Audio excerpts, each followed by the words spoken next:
Well, Pat Dakin, you saw him climb out of the car, none the worse for wear, just a few moments ago. And looking down the car, everything looks okay with it. Let's look at the run again. Well, and watch the left side of your screen. Pat Dakin's over there, and what happens when the car makes a little bit move towards the center, and then he gets one tire out of the groove, so there's a straight axle. So the other tire, the right rear, is driving the car to the left, which happens all the time. The only mistake that I would say that Pat made was he didn't step off the gas in time. If he would have just stepped off just a little bit sooner, it wouldn't have been as dramatic as it was. Let's take a look at this from the back and see how far over he got. Right behind him. Wow. He's lucky he's behind because the other guy's parachute was out, and that's how you run into people. Yeah. Well, we do have Pat Dakin on the headset and available to us. Hi, Pat. Paul Page here. Mike Dunn. Everybody's here with you. That gets your attention? A little bit. What's happened? It just got out of the groove and kept drifting over, and tried to get it back, but it wouldn't come back. And that was probably one of the first times in a long time this car felt like it was really making a hard charge. And I just stuck with it a little too long. Hey, driver error. Driver error. Hey, Pat, it's Mike Dunn. And speaking of driver error, I just got a tweet from Frank Bradley. I can't put it on the air, but I think you have an idea what it probably said after that. Well, I got an email from him this morning. You want me to pass it on to you, Mike? I don't think that would be presentable anywhere either. How close do you feel like you got? I mean, on video when you're looking from the far end and from the starting line cameras, how close did you get to the back of that car? I have no idea. No, I'm brain dead, so you know that, Mike, from a long time ago. Did you have your eyes closed? You asked me a question you know I couldn't answer. Well, you got to keep your eyes open, Pat, during the run. I think that's in a rule book somewhere. Okay, I'll try next time. At least he's got a great sense of humor after that. Boy, look at that. What are we talking? 5 feet off that right rear? Yeah, it looked maybe a little bit. No harm, no foul. A little bit bigger than that, but when you're moving 200 and whatever the heck it is in the shutdown area, wow. Well, Pat, thanks for spending the time with us. We made a little light with your bad luck, but it looks like the car is going to be fine. We love you, Pat. I know you do, Mike. Why don't you send Dave Reef down so I can talk to him? Are you going to open your eyes? Absolutely, but I don't think you're allowed to do that anymore.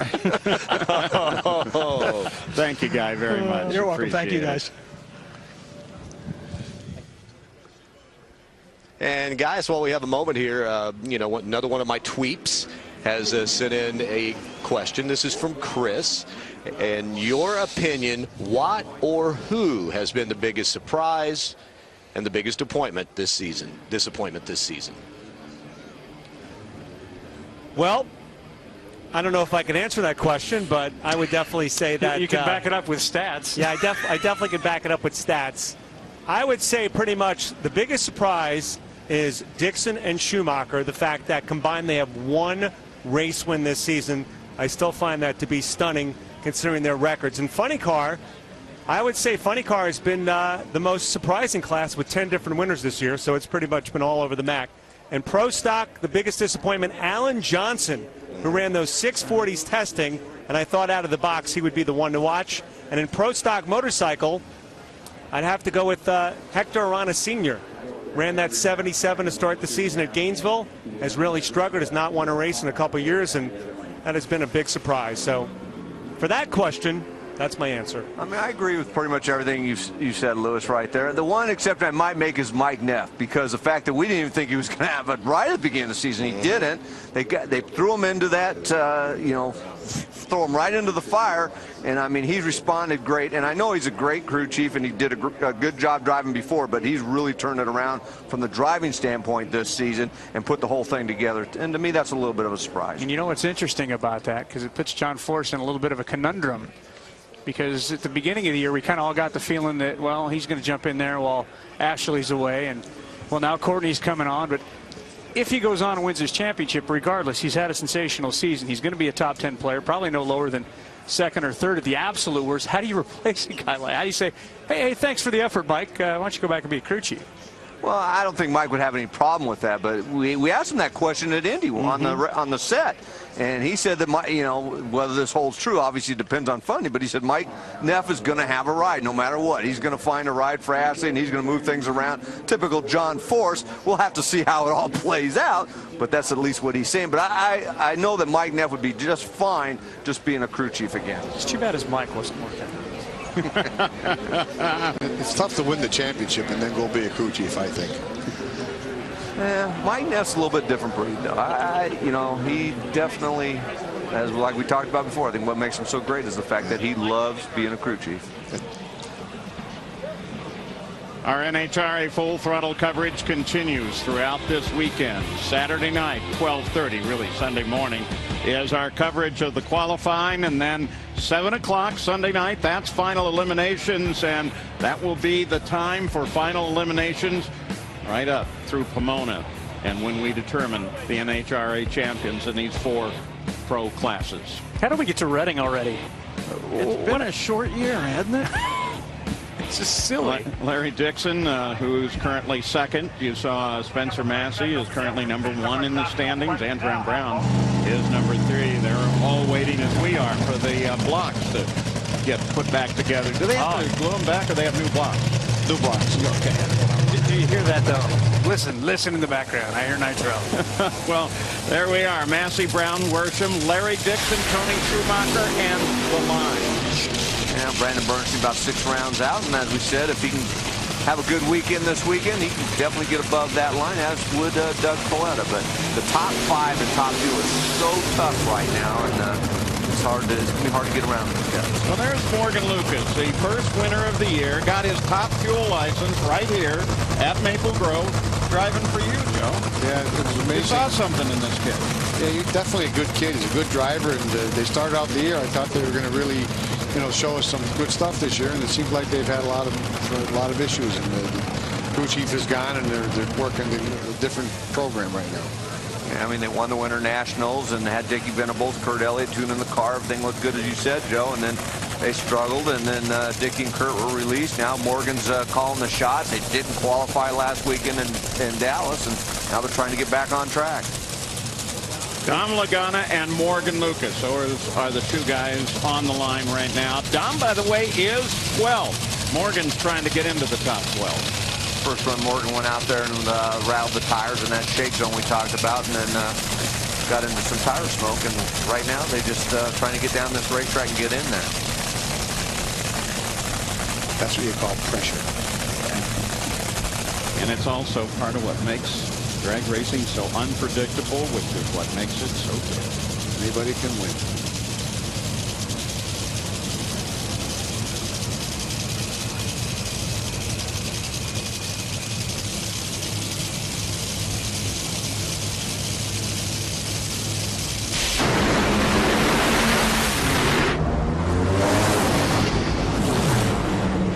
.387 for Dom, a 390 for Morgan. Dom moves up 1 place. Lucas does not get into the top 12. Hey, Dom Lagana made a nice pass right there at 387, and it takes a 388. Brandon Bernstein's on that 12th and final transfer position with a 388. I tell you, top fuel is really tight right now between the top 12. Yeah, look at the vortices on the rear wing there. That tells you how humid it is and how fast they're going. Stat guy. Speaking of top fuel winners here at Maple Grove, how about J.R. Todd? He won here in 2006. He's actually watching on ESPN3 back home, probably in Indianapolis.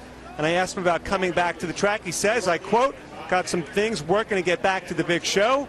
J.R. Todd checking in. Don't forget, at LB Stat Guy if you want to get in touch and ask some questions. One of your tweeps, right? I don't even know how to say that. Tweep.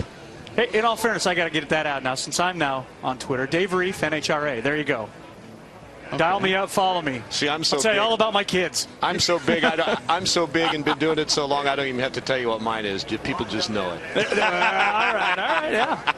You new media guys. What's that word? Wait a minute. We don't have one, right, Mike? We do not. I used to beat kids up that call me Twist. I was going to say. Where did the word geek go to, huh?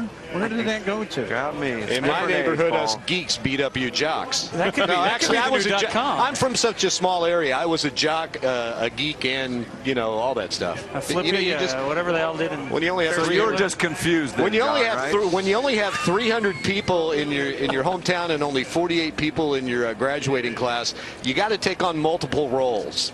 Yeah, that's true. Now, Not there's anything wrong with that. Well, no, I'm not touching that. why are we giving you out all of these tweet information for the guys? Because they'd love to hear from you. And if they hear from you, Whoa, they'd like now, to hold on. answer it on the air. No, we want to answer this stuff on the air Absolutely. when we can. And this Friday night thing, this is so cool. This is one of the chances we actually can do that. You're going to see things beginning to end in the second session And- qualifying Friday night. And Always a big night. We're going to continue this throughout the rest of the season, right?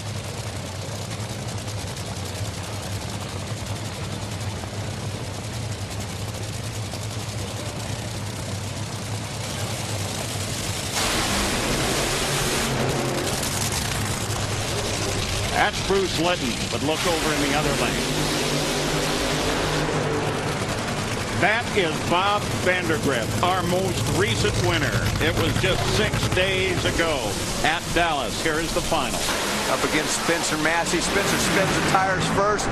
Bob spun him down track, kept it in his lane, and got his first win. He was so excited, he ran back down the racetrack. I'll tell you what, I guarantee you Bob is still smiling underneath that helmet right now. Actually, underneath the oxygen mask you had to put down just this morning. 14th career final round. He finally closed the deal. There is the numbers on that first career win. Took him 17 years, 7 months, and 25 days since his first race, which was in 1994 at the Winter Nationals. Competed in 246 races, and then drove 88 miles and 368 career rounds of racing that spanned the length of 3 different U.S. President's office before he got his first win, and that was in his 14th career final round appearance. Nationals in 1994. Corey McClanahan was #1 qualifier. I can't believe this. Joe Amato, you were on the bump spot. Unbelievable. Bob didn't qualify. Del Worsham didn't qualify. Tommy Johnson, Tony Pedradon, Connie Coletta, Mike Dunn, you made the field. Talk about stars back in the mid-90s in Top Fuel. You have the records, my friend. Bob Vandergrift and Bruce Litton.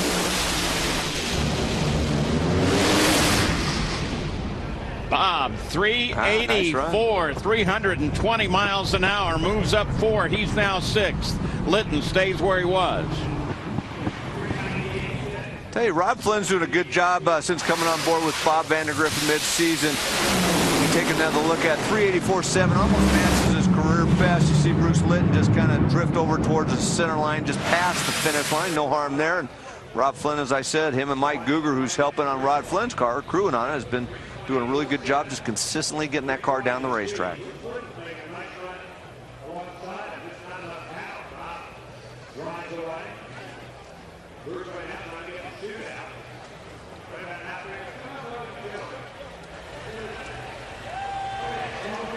That's Terry McMillan and Dave Grubnick that are waiting for the signal to light engines.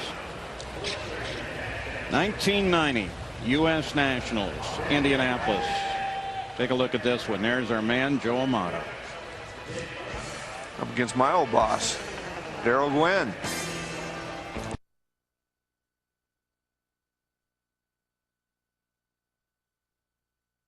In professional racing. Actually, that was what Frank Hawley driving there, because Darrell just was in the accident in April of 1990. Right. That's right, yeah. And there you go with a win, U.S. Nationals. We were actually talking earlier before you came in, Joe, about the value of an Indy win versus everything else. Well, if you don't win the championship that year, Indy's always good. But as it turned out, we did win the championship in 3 years in a row. That was our first year in '90. So it was definitely beaten. But the trouble with a deal like that, you're racing against Darrell Gwynn sitting there in a wheelchair, so it's kind of takes some of the steam out of your sails. But is there anything comparable to the U.S. Nationals? Winning at Reading. Hometown win. Yeah, there you go. That's why we got you in the booth. And Englishtown was probably in that same category because that was like my second. Both of them are like an hour and a half, 2 hours from my house. And we had so many fans and friends, and we raced there starting when our career when we were kids. 16 years old, we used to race all these local tracks. And being able to go and win in a top field dragster, that was big.